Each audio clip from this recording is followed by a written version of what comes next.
The air inside the massive hockey arena is electric, thick with the roaring chants of thousands of fans. Tonight's highly anticipated rivalry match is already heating up the frozen rink. It is Adam Johns, the notoriously aggressive captain of the Thunderhawks, going head-to-head against Blake Ashburn, the charismatic golden boy and captain of the Leopard Seals. High up in the crowded stands, Lucy Hart stands on her tiptoes. She tightly grips a pair of hockey gloves, screaming her lungs out to cheer for Adam. She is completely devoted to him. She gave up her admission to her absolute dream school, packing up her life just to follow Adam when he landed a prestigious hockey scholarship here. In her heart, every single sacrifice will be entirely worth it the moment he crushes his ultimate nemesis, Blake Ashburn. Down on the unforgiving ice, the two rival captains slam violently into the corner boards, their sticks clashing in a desperate battle for the puck.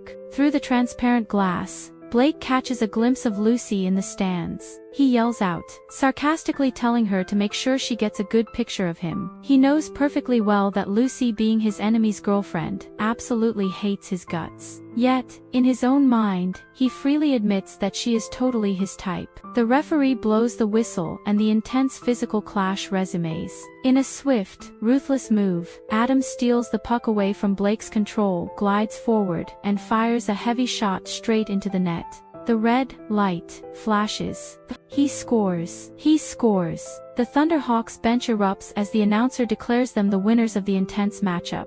Lucy jumps up and down in pure ecstasy, waving her hands in the air, ready to rush down and celebrate with her champion. Carrying a heavy, beautifully handcrafted photo album she spent weeks making for their upcoming anniversary, Lucy happily makes her way down the quiet concrete corridors toward the players' locker rooms. She wants to surprise Adam, knowing he is always in a fantastic mood after a big win. She gently pushes the heavy locker room door open, the smile radiating on her face, only to have her entire universe come crashing down in an instant. Adam is not celebrating with his teammates. Instead, he is deeply entangled in a passionate embrace with Emma, Lucy's very own roommate.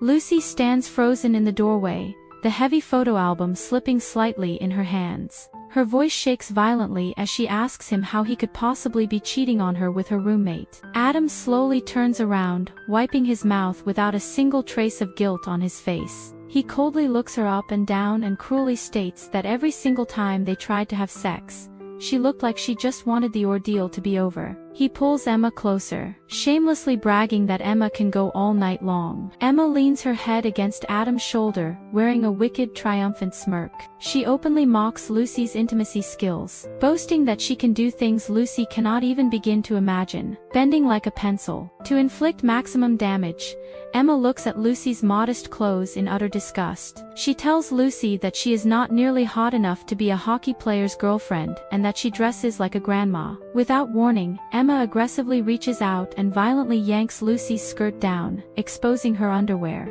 Lucy scrambles to pull her clothes back up, her cheeks burning with severe humiliation and shock. Emma laughs coldly, telling Lucy she can have their dorm room all to herself tonight because Adam is going to keep her very, very busy. Unable to breathe in the suffocating hallway, Lucy flees all the way up to the building's desolate rooftop. The cold, biting wind whips her hair around as she completely breaks down. She sobs uncontrollably, furiously ripping the carefully decorated pages of the anniversary photo album into tiny, meaningless shreds. Out of nowhere, a calm voice breaks through the sound of the wind. It is Blake Ashburn. He has been standing silently in the shadows, listening to the entire devastating exchange. Lucy quickly tries to wipe her tear-stained cheeks, her voice cracking as she angrily tells him that he was never supposed to hear any of that and demands to know why he is invading her space. Blake steps into the dim light, his expression unreadable, and accurately guesses that she is currently crying her eyes out over Adam. He straightforwardly advises her that a pathetic guy like Adam is absolutely not worth a single one of her tears. Lucy snaps right back at him,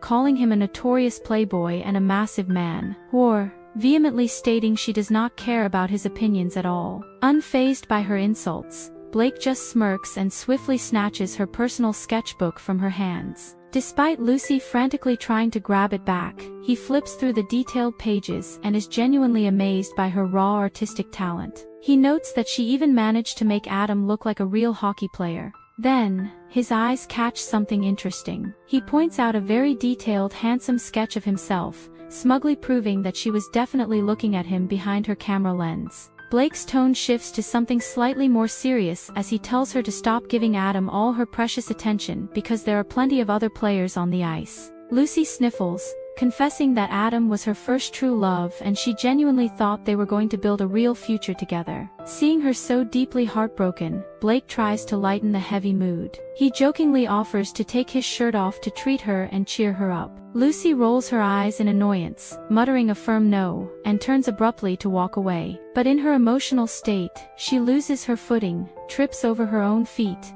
and falls hard onto the rough concrete surface, immediately blacking out. When Lucy slowly blinks her eyes open, a blinding headache immediately greets her. She sits up, looking around in utter confusion. She finds herself in a completely unfamiliar, dimly lit bedroom, tucked into a strange bed and wearing a massive oversized shirt that definitely does not belong to her. Pure panic instantly sets in. She turns her head and jumps when she sees Blake sitting comfortably nearby. He raises his hands in peace, calmly assuring her that she is safe at his place. He did not steal her kidneys, and everything is cool. Lucy frantically asks if he changed her clothes while she was unconscious. Blake explains that she fell, hit her head incredibly hard and was basically swimming in a disgusting puddle of spilled beer, so he had to put his clean shirt on her. He quickly promises, with a playful smirk, that he was not peeking. At least not that much. Lucy groans loudly, burying her face in her hands,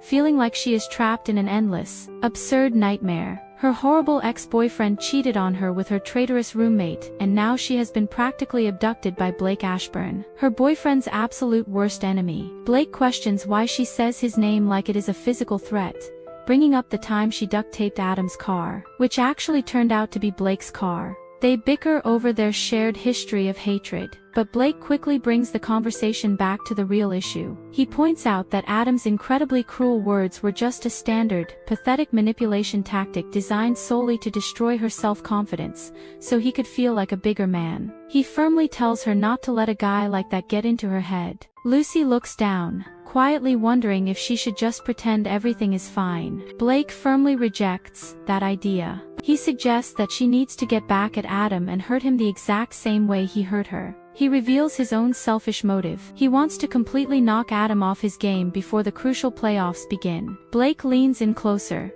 his eyes intense, and proposes a completely insane plan. He suggests that she should sleep with him. When Lucy visually recoils in horror, he quickly clarifies. He means pretend sex. A fake relationship just to get under Adam's skin and completely mess up his focus. Lucy immediately refuses, firmly stating she is not taking her clothes off for the biggest man. We're at school. Blake crosses his arms, insisting the rumors are total bullshit and promising that once Adam sees them together, he will be consumed by burning jealousy. To finally convince her, Blake pulls his smartphone out of his pocket and plays a fresh video clip. The video shows Adam holding Emma tight, publicly declaring to a reporter that his new girl keeps him grounded and makes him the absolute best hot chocolate in the world. Lucy's eyes widen in sheer fury.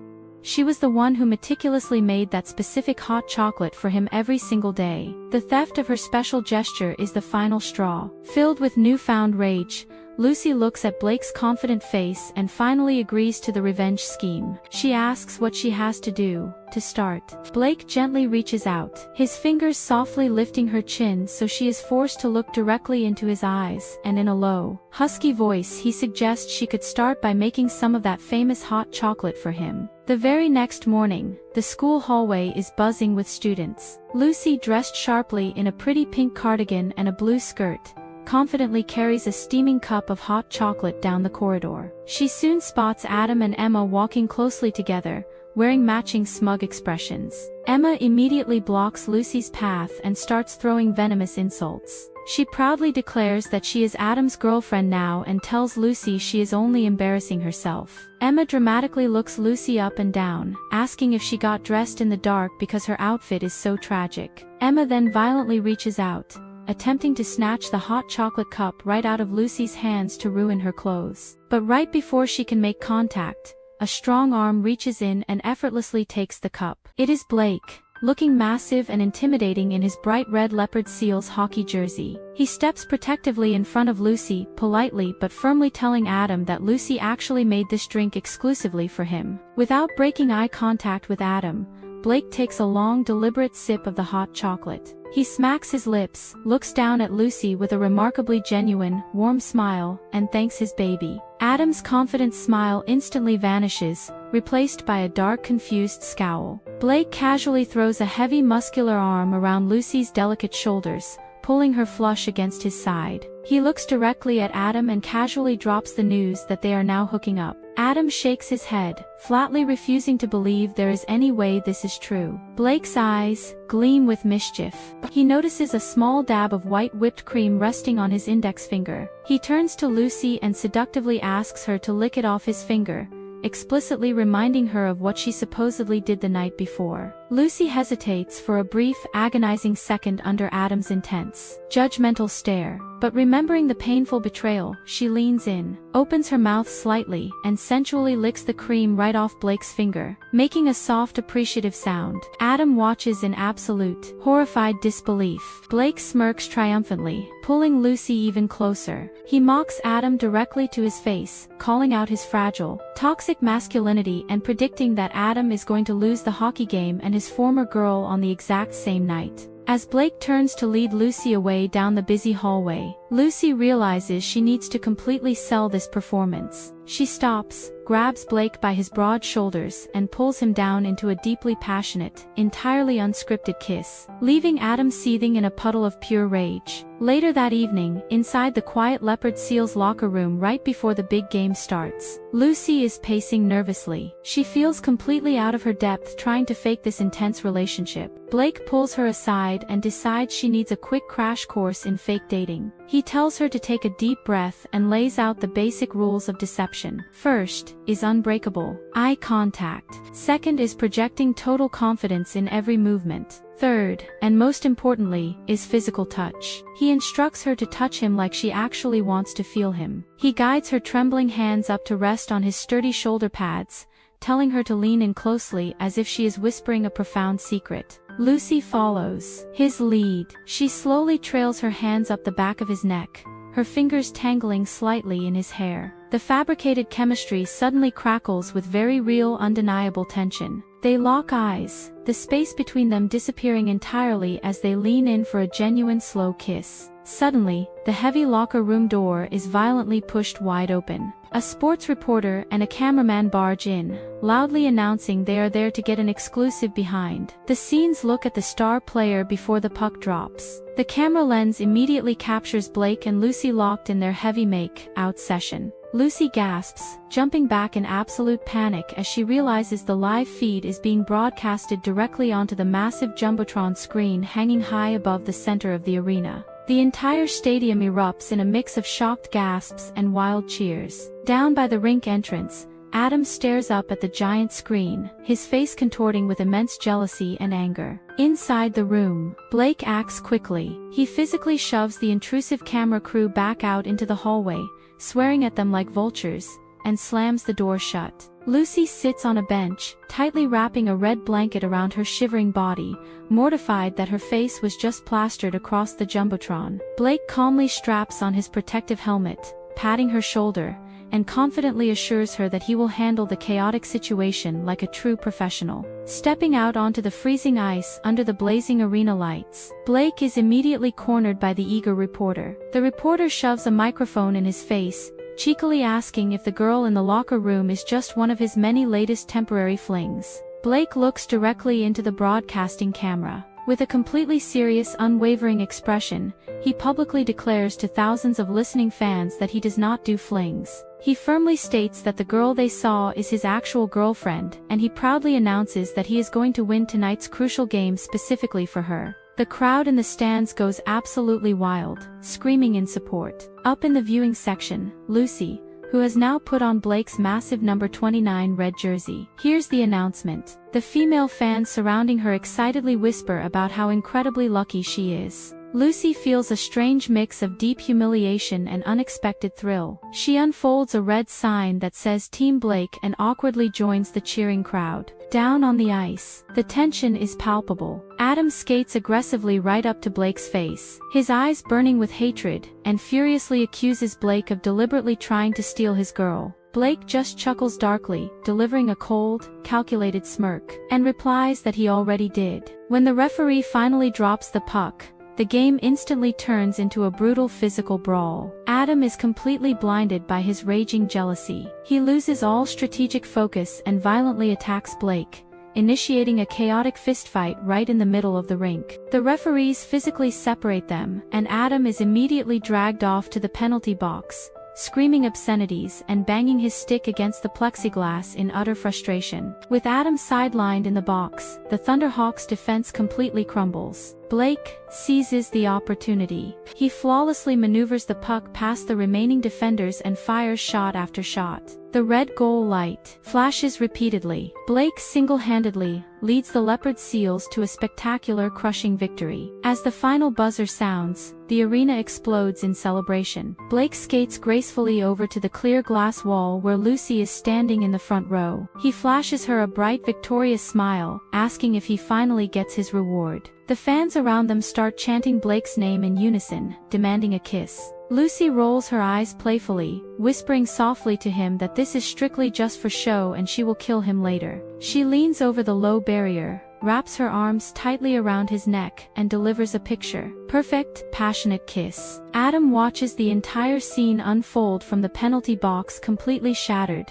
defeated, and humiliated on every possible level. Hours later, the loud cheers have faded into the quiet hum of the city night. Blake and Lucy stand together on a high, breezy outdoor balcony, sharing a couple of cold bottles of beer. The atmosphere between them has completely shifted. Lucy softly admits that just a few hours ago she genuinely wanted to kill him for the kidnapping stunt, but she has to confess that his crazy revenge plan worked flawlessly. Blake turns to her, his expression surprisingly vulnerable. He sincerely apologizes for loudly announcing to the entire arena that she was his girlfriend without asking for her permission first. He earnestly explains that he just did not want the aggressive sports reporters to skew the story and paint her as some cheap, random groupie. He looks deeply into her eyes and tells her that she deserves a lot more respect than that. Lucy is genuinely touched by his thoughtful words. She realizes that Blake is actually not the arrogant, heartless jerk she always assumed he was. Encouraged by their massive success in making Adam lose his mind, Blake makes a new proposal. He suggests they keep this highly effective fake relationship going all the way until the end of the hockey season. He promises he will focus on winning the playoffs, and she will get to enjoy her prolonged, satisfying revenge against Adam. Lucy thinks about it for a moment, a bright smile spreading across her face, and happily agrees to the prolonged alliance. They move inside to Blake's cozy bedroom to officially establish the boundaries of their new arrangement. Lucy sits comfortably on the edge of the bed, holding a pink pen and a notebook, ready to lay down the law. She points a small pink pointer stick at him, officially declaring the rules. Rule number 1. They only engage in physical contact when it is absolutely necessary for the public act. No random touching allowed. Blake immediately decides to test the boundary. He steps closer, leaning his strong body down over her, placing his hand on the bedsheets near her leg. Lucy quickly raises the pink stick, pressing it firmly against his chest to stop his advance, reminding him that he can look but he cannot touch. Blake chuckles, a low, rumbling sound, and agrees to the term. Lucy flips the page and reads rule number 2. There will be absolutely no hooking up with other people while they are faking this relationship. Blake crosses his arms, a wicked smirk playing on his lips, and teasingly asks if she is setting that rule because she is already feeling jealous of other girls. Lucy stammers, her cheeks flushing pink, and frantically insists it is strictly just to make their fake story look believable to the public. Blake just nods slowly, clearly not believing her excuse for a second. Finally, she reads the third and final rule: they must attend all major social events together to sell the narrative. This includes games,